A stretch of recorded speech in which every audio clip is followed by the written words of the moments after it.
Uno, dos, tres. Testing, testing. Je ne parle pas espagnol. Say what?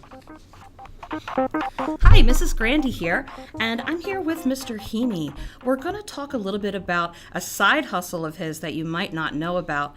So, Mr. Heme, you are actually a real live DJ. Would you like to talk a little bit about that and tell us how you got interested and involved in that? Yeah, sure. Well, it actually goes way back to when I was in college, and I became a radio DJ at the college radio station. And from there, I was basically hired by some fraternities and sororities at different times during my college career to go DJ their formal events. And that was a lot of fun. So shortly after getting out of college, my wife and I actually DJ'd our first wedding. And that was also a lot of fun.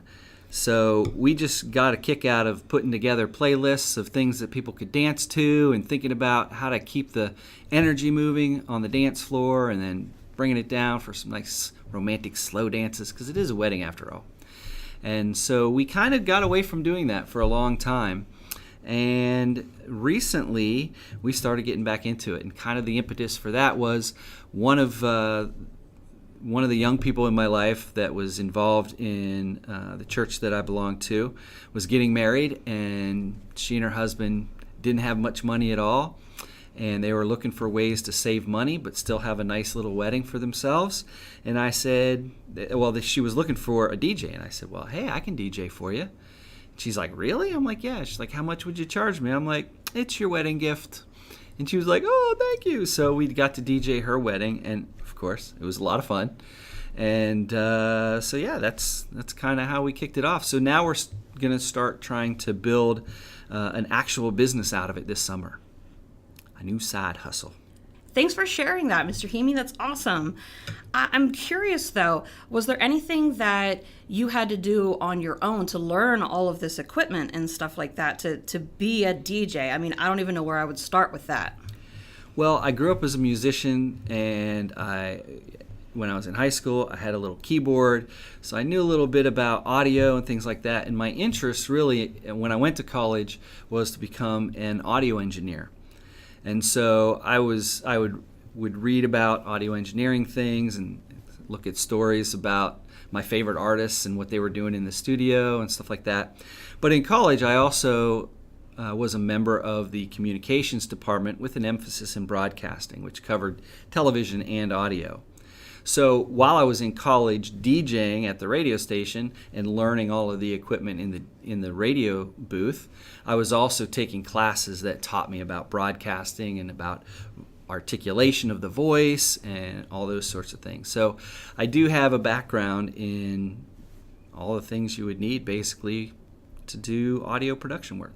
That's interesting. You have to learn how to articulate your voice. Is there really a science to that? Yeah. In fact, the class was actually called Voice and Articulation, and one of the things that we had to do was imitate the sound of an animal. And it was just an exercise in using your voice to do different things.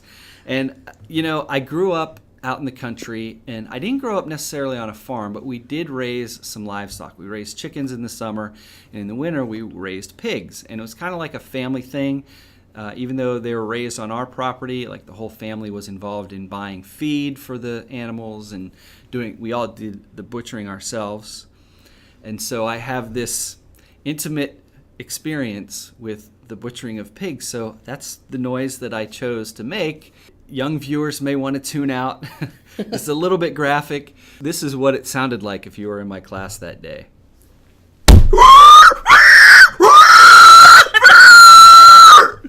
That's so sad.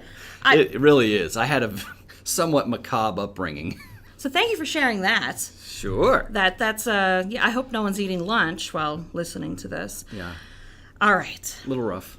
So let's talk about the equipment. You said that you taught yourself how to use that equipment while you were in college. So what do you use now? Well, let me backtrace a little bit. I didn't necessarily teach myself, but so basically when you become a DJ at the radio station, if you've never done it before, they pair you with another student who's been doing it for a year or two already, and they kind of show you the ropes. So the equipment that we use today is, first we need a PA system. That's the big speakers that you see DJs putting up if you've ever been to a wedding or any event where there's music being played. They put up a big PA system, and the PA system is the speakers and an amplifier, and then you plug all of your equipment into the amplifier. Now, in my DJing process, I use software-based DJing equipment. Well, thank you for sharing that. You said that you do weddings. Are there any other sorts of gigs that you do? As of right now, I have not. I am working on doing just some like youth event gigs and things like that. We're basically considered a mobile DJ. Mobile DJs can basically go out and do all sorts of events. Any event that the organizers want to have some music playing at, whether it be for dancing or just some nice background music, we're able to go out and do those kind of events. Now you say we, so it's you and your wife that's doing this. It is, yeah. Was she originally interested in being a DJ or a DJ type assistant, or did you kind of drag her into it? She definitely has a love for music. When I met her, it was actually through the radio station. I actually asked a trivia question. I was kind of trying to take a poll to see if anybody was actually listening to my show. It was like a Friday night heavy metal show because that's the kind of music that I liked at the time. Well, I still like heavy metal, but anyway, she called in to answer the trivia question, and I said, "Well, I'm sorry, you didn't quite answer the question right. You're close, but thanks for calling in." But once we met, she actually came onto the radio show with me and was helping me DJ that show and getting on air and everything. And then we did that wedding for a friend of ours shortly after we graduated from college, after we had gotten married. And we just like working together and doing things together. So that's it. That's a miracle. I could not work with my spouse. So congratulations to you for that. Thanks. I had a couple more questions here for you. So how do you go about getting your clients? I know you said that the most recent wedding you did was kind of a favor, a gift for someone that you knew. But if you were to go out and get more clients and diversify, how do you think you would do that? Well, I have another client that I'm lining up for the fall for another wedding, and she's a friend of the couple that I just did the wedding for last spring.